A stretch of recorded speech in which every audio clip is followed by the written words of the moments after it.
Well, welcome everybody to the Rise PSS, the post-sermon show. My name is Ben, this is Alicia. We are your hosts on this wonderful, beautiful, warm spring day in southeast Idaho. Hope you guys had a great Resurrection Sunday. This week we are concluding our I don't know what we want to call it, mini-series, breakout session of just going over some of the events that went along with your trip to Israel. Mm-hmm. And so if you missed the past two podcasts, the first podcast we went through kind of your initial trip and arrival and beginning of war in Israel. The following week, which would have been last week, we went through your escape out of the promised land into Egypt and making your way back home. But we kind of wanted to leave just a little bit of space for us to kind of talk through some of the emotions about surrounding you being there and us, family, being here. The emotions on your end, the emotions on our end, how we handled that, the intersection of emotion and faith, and kind of all that would be entailed within that. Yeah. So with that, yeah, I mean, do you have somewhere you would want to jump in at? No, I think I had started kind of talking a little bit on the previous podcast. As we were there was just this peace for us ladies there, right? Like moments of fear would try to creep up, but we had the choice whether to pray and seek God's peace and His presence, or to sit in that place of fear, right? Mm-hmm. So we really kind of have talked through that already in the other episodes, but it's kind of this hard place being in Israel and being so far away from family. And like I said before, like everybody's seen things on the news, whether accurate or not accurate, True. Which definitely can build up fear for those that are seeing this stuff on the news and not actually in country, in Israel. Yeah. And so I know it definitely I don't know about the other ladies, but for me, I had these kind of thoughts going through my head of like, how much do I share of what's actually happening right now? And how much do I not share? Because I didn't want to cause more fear. Yeah. It's that hard place of like, I don't want to cause more fear. Obviously, you can tell from my voice as I'm talking to you, like on the phone calls when we would talk on the phone, once a day maybe or such. Like you could hear my voice, like I didn't sound fearful. Sure. I didn't sound anxious in any of my communication. At least I don't think I did. But, sharing certain things could definitely kind of ramp up fear back home in people, especially adding that to what's happening in the news. Sure. And just our kind of natural human response. And so, there's definitely those thoughts on my end being there of what do I share, not share? Like I want to be truthful. I want you to know like what's going on here, but I also don't want it like, I don't know, to say like, oh, there's bombs exploding above us. We can see them. Like, I mean, what does that do to someone back home? Like, sure.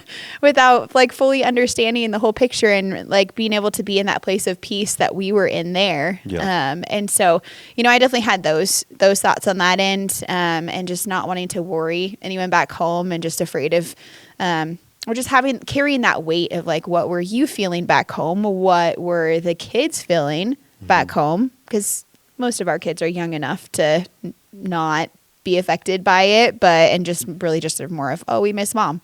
When's mom coming home? But there's the couple older ones and our oldest who's watching it and saying silly things, but seeing this stuff on the news. Mm-hmm. And so that's kind of where I was, and I could feel your angst. Yeah. Well, I don't do well with hiding my emotions anyways. No. So, but before we go there, so you talked about kind of what was going on in your mind and in your processing of how much do I share, wanting to be truthful, wanting to be in the light, but also not wanting to cause unmerited fear or anxiety. So where did you land on what the amount that you shared with me?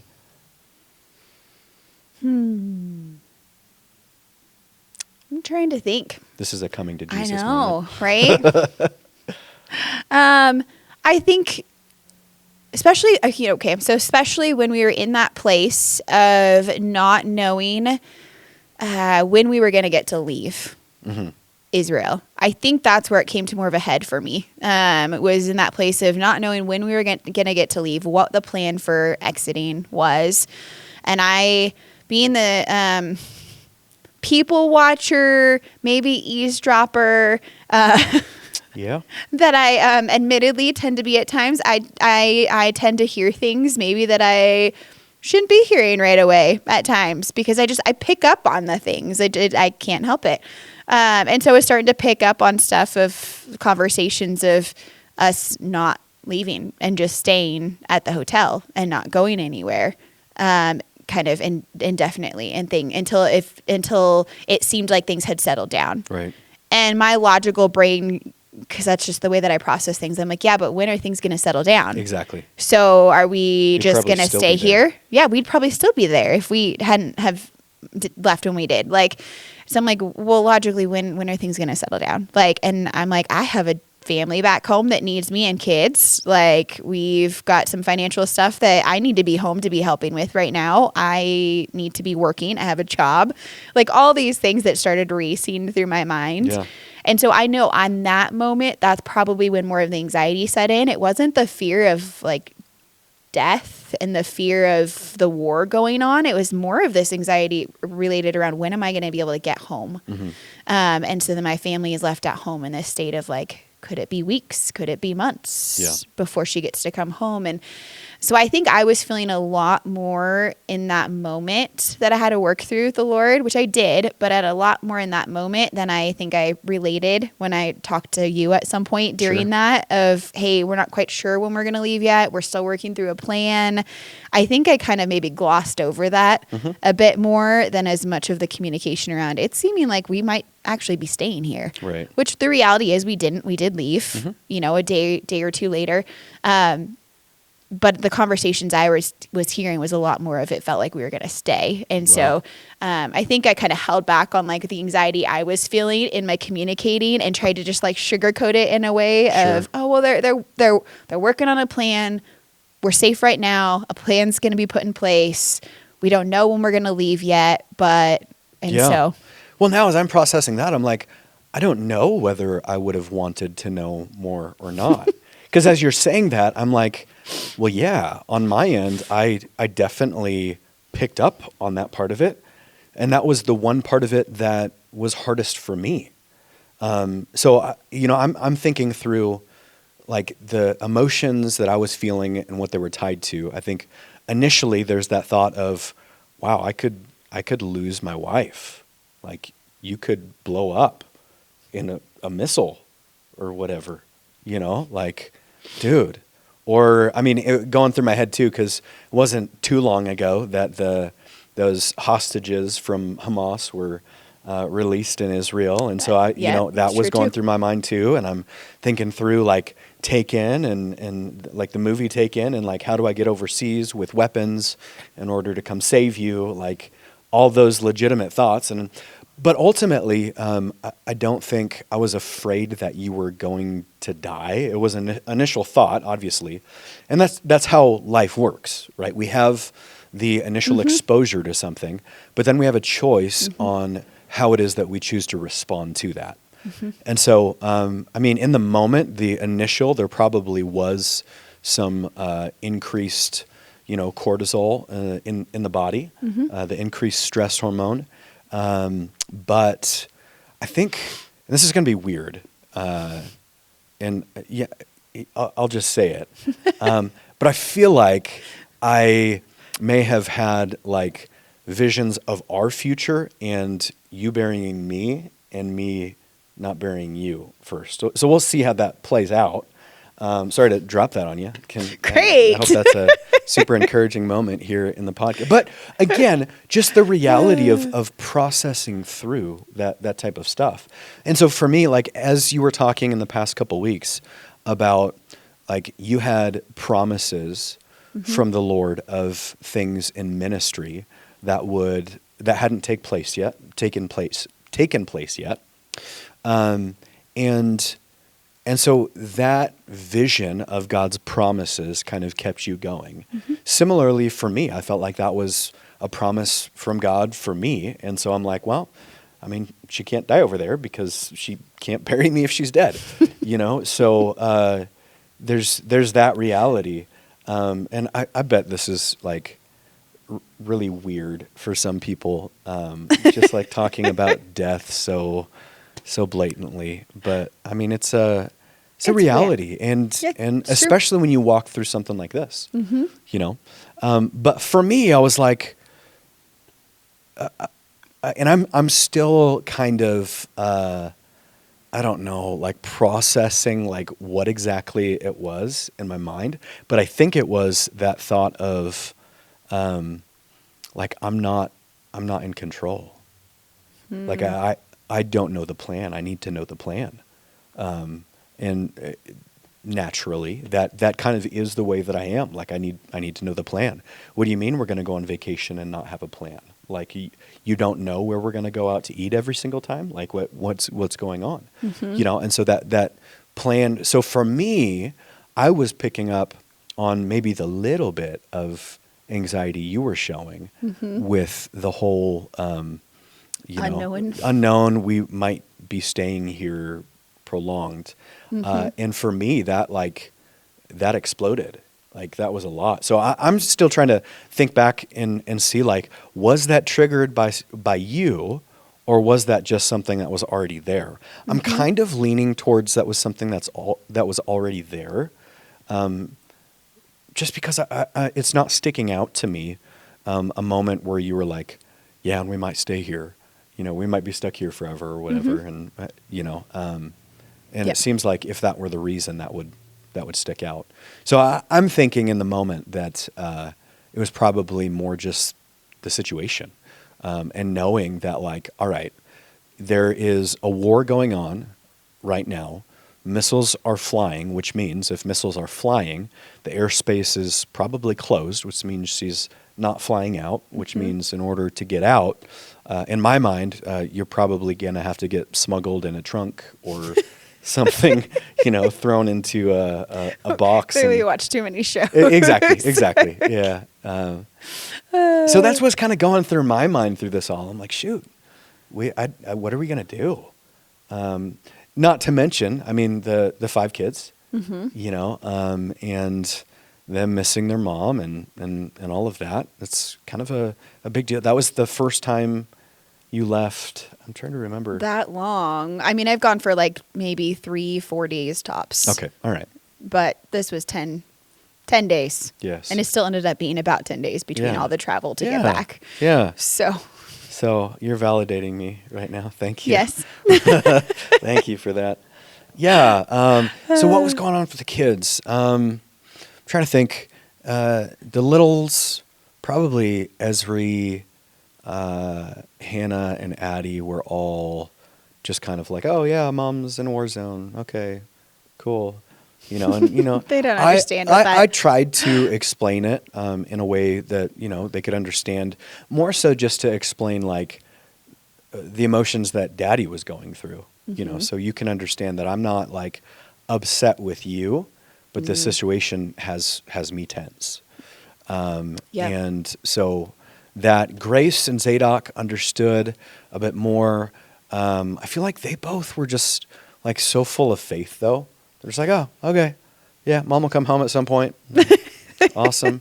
Zadok's sitting there just watching the news. Oh, I wonder if that missile hit anywhere near mom is. And isn't that like scripture though? Like, I mean, when it says have it faith like a child, totally. I think that like is that perfect example of it right there. Like faith like a child. Like they look beyond what like the reality that we see. It's like they live in this alternate like reality when it comes to faith-filled things. Well, and it's so helpful because I think one of the things that I didn't mention was, you have a promise from God, but that doesn't mean that you're not still tempted to bypass that promise and think past that promise. And so you have those moments where you're tempted just to freak out. Even, I don't know if this is just me or if this is a normal like human thing, but in my mind, I'm like, well, normal people would be freaking out right now. maybe I should be freaking out. Maybe I should try freaking out. And, so I'm just kind of going through this like, all right, here, I'll give this a try, freaking out for a minute. That was lame. Lame experience. We'll try something else, and so you just kind of go back and forth in your mind. And I'm, as I, especially in those moments where I was tempted to give in to fear and anxiety of losing you, it was like those moments when Zadok would be like, oh, I can't wait till Mom gets home and she brings us our gifts or whatever. Like, you're not even worried about her life. It's just what you can get, you little sucker. It's just true. Freaking leeches. That's what I told people. Thriving off of. They were just excited for what they would get Totally. when I got home. Totally. Yeah. I wonder what Mom got for us. Well, it doesn't really matter right now because missiles are exploding over her head. Yeah. But kids, just watching their faith in action stirred something in me. And I don't know, it just kind of caused me to give thought to something that we've talked about, I feel like, in both episodes of this saga already, but just that manifestation gift of faith, and how someone acting in radical faith can do so much to stir in you that faith as well. Because watching someone stand up and function in radical faith, you're like, whoa, that seems impossible. So there has to be a God. And so God has to be at work. Thus, the manifestation gift because in that moment, God is choosing to reveal himself through the faith of somebody else. And so in that moment, you're like, okay, wow. And then that spurs on faith in you. And then the manifest presence of God is there in you as well. And so, it's just, powerful experience. Yeah. And I think I even see that, like we've talked about, like the Lord bringing this healing in me from anxiety, right? And I think you can be healed of anxiety at large, but still have those moments where your flesh tempts you toward anxiety, right? With anything, right? That the Lord delivers us from, like our flesh still tempts us with those things. And I think it goes for anxiety as well. So I'm not saying I'm perfect. Like I still have moments where that anxiety tries to creep up. Like I said, that moment in Israel or the unknown where it tried to rear up there for momentary time. But I think I've seen like this shift, and I think you said that before, like you felt like there was this manifestation gift of faith that I had and that came over some of us there, or a lot of us there, to be just so full of faith that the Lord was going to bring us through even in the midst of chaos and war. Right. And just even seeing that, like just over the last seasons, where the Lord has healed me and delivered me from like this debilitating anxiety at moments that I would have. Keep going. And had like, we went through some difficulties, like just as a church body. And there were moments of, like disunity, right? We had some leaders that left, and there were people then that followed and left. There was just a lot of discord that happened. And I think for a lot of people that were here and involved at that point in time, especially other leaders, there was kind of this like lack of hope that we would get to the other side of what was going on, right? That our church and our church body and community would survive kind of the mess that had happened, right? And this unveiling process that happened of exposing things that needed to be exposed. Yeah. This work that the Lord was doing in the church that we can now look back on and say that the Lord was doing a work through this. Totally. But I think during that season, there was just so much discouragement and kind of loss of hope. And I think you can contest and agree. There were so many moments where I was like, no, we're going to get to the other side of this. Yep. No, like I see a future for this church where we are in unity and where our leadership is in unity. And it's going to take probably some hard work to get there and some difficult conversations and maybe repeated conversations. But I have this hope that it's just deep within me that the Lord has given me that we are going to see a season where we're functioning in unity as a team. Right. And so like I felt like there was the moments even before this trip through that season where I felt that faith, that manifestation gift of faith, like stirred in me that I didn't necessarily see in everyone pertaining to that situation. Right. And so just to kind of look at those pieces and be like, yes, I've seen the Lord bring this about in my life and faith. Yeah, that's awesome. I want to go back to perhaps something that would be tangible, applicable to most people. I think, especially as Christians, we will have those promises from God. We can have the vision, like God said that I'm going to become a pastor, so there's no way I'm going to die on a plane trip before becoming a pastor. Like God said it, he's going to make it come to pass. And so I know a lot of Christians have that type of experience, but we also have that type of experience which we've both expressed, where it's like we have that temptation to give into the fear, to give into the anxiety, to give into the unbelief in those promises.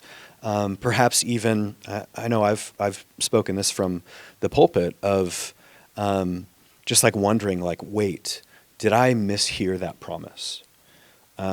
Did God actually say that? And who does that sound like? I mean, it sounds like Satan, right? Is that really what God said? What did God actually say? And so questioning, but that's something that we experience, like it happens in life. And so as you were walking through that, and even if it was just a moment, what was your process to overcoming? Like, was there an acknowledgement and a warfare aspect of it, or was it just something that like flew by quickly, or like what was your process like? I think it came down to, when we first went into the bomb shelter that first morning that happened, we came out and we immediately, they were like, we don't know what else to do. Like, our agenda's out the window. They immediately started pulling sound equipment in, like speakers. I mean, they set up the whole stage with sound equipment, keyboard, guitar, the whole works. And we just jumped into worship, like pretty immediately. Wow. So there wasn't like this huge pause to like try to like sit and think in the quiet, right? Like it was like we were in the shelter for however long, maybe 30 minutes tops, came out and immediately went into worship. And so I think having that, it was like this immediate into worship and just turning to who God is and just that declaring who God is. And I think as we were declaring who God is, then I think those promises just began to already like settle in our spirit. Yeah. Because as we declare truth, then I think that the truth in its wholeness then settles within us. And so I know as we were worshiping, I knew I found myself singing the words of the songs, yes, but then also like speaking and like praying in tongues to the Lord and like tears rolling out, like crying and just like declaring. I think that's what as well, like declaring God's promises. Yeah. Because I think there's power in our words, and we see that in Scripture. Like there's power in our words, and so just declaring those promises, like God, I know that you've promised this, Lord. I know that you've called like Ben and I to this, and that there are still things that you are wanting to do in us, Lord. And would you just give me faith to believe that those things are going to come to pass? Yeah. And so I think it was a lot of declaration in worship. Yeah. Yeah. I think on my end, it was just that intentional, very, very simple. I mean, I was just exhausted. I felt like obviously being home with the 5 kids for that long, 10 days, I know I'm a baby. It's okay. But, I was tired. And on top of that, with this stuff going on there, I mean, I like had the news right next to me and I'm constantly looking at the map where missiles are getting, fired, and people texting you and messaging saying things and all the all the things. Yeah. And yeah, I think it just came down to like, God, I'm exhausted and I need your help to get through this. Simple.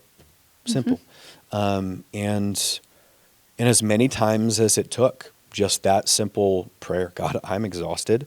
Why? Because we can be authentic. We can be real with God, with where we're at. And we can ask him the things that we really need. And I just needed to get through it. I need to get through it. And so, yeah, for me, it was that simple. God, I'm exhausted. Please help me get through this. And he did. He did. Wow. Yeah. Yeah. And I know I've said before, and just, I think for us, was just recognizing that like God's peace isn't some momentary thing, but it's a peace that we can walk in. Yes. Like 24/7. Like it's not a momentary thing. And even John, where Jesus says that somewhere in that Bible. I think it's John 14. So it's somewhere in that vicinity. It's in John. All right. But John 14, I think maybe, that it's his peace that he gives, and not a peace that the world would see PSS, which we see elsewhere then as well in Philippians, like peace that surpasses all understanding. Yeah. Like, and that peace is a person, like Jesus is peace. And so if Jesus is peace and he is yesterday, today, and forevermore, then it's that peace that we get to walk with. And if we walk with Jesus and we're in Christ, like you can piece all that together, right? If we're in Christ and he is peace, then we get to walk into that peace at all moments. Yeah. But we do have to make that choice to turn toward the person of peace, to turn toward Jesus. Yeah. I think another aspect of that, or just another way to say it, not that it's better, but just the way that it's coming to me as it might help somebody. It's not like you have to go find peace. We say that, like, I need to get away, I need to go find peace. Like, no, you've been found by peace already. Now it's your choice, as you said. It's your choice whether you're going to step into that peace, whether you're going to embrace that peace, or it's your choice if you want to embrace the anxiety, the stress, the not knowingness, all of that. It's that choice. So yeah, that's a really good point. It also is super encouraging in that, like, if we find ourselves in a place of like, I am not at peace, definitely, as we do, as happens, we don't have to be like, well, shoot, I lost peace at the church last Sunday on my way out because I stubbed my toe. Now I have to wait till this next Sunday to go find peace again. No, peace is right here, right now. Yeah. And now we just have to turn our attention towards it, lay down our anxieties, and choose to embrace that peace. Yeah. Lay down the anxieties. And I mean, the warfare aspect that you kind of questioned and asked is then the rebuking of fear. Totally. And rebuking of, like you said, whose voice does it sound like? The enemy's voice. Yes. Like rebuking. Good point. Rebuking the fear, rebuking the enemy that would seek to use that situation to cause fear and to cause you to stumble. Yeah, totally. Well, and I think, just to continue to add layers onto this conversation, I feel like, well, it's not like we have to remember all of this all the time. So here's what I mean is that, like, I did mention that earlier. I did mention that whose voice is that? And so I obviously have a knowledge of that, but I don't think that I actually spoke against that voice. I don't think I came against that voice, but I know that people were praying for me. Yep. And I'm sure that people were praying for that because that's what happens when you have that outside perspective of a circumstance. You're like, okay, naturally this person is going to have feelings of fear, of anxiety, and so I'm going to pray against those things. I know that the enemy likes to use this, and so I'm going to pray specifically against the enemy. And so we have, it's the benefit of community, and yeah, just to know people are praying for you and are led by the Spirit. I'm sure people were praying for us in that. I think the one more thing that I'll throw into the conversation was just the refinement.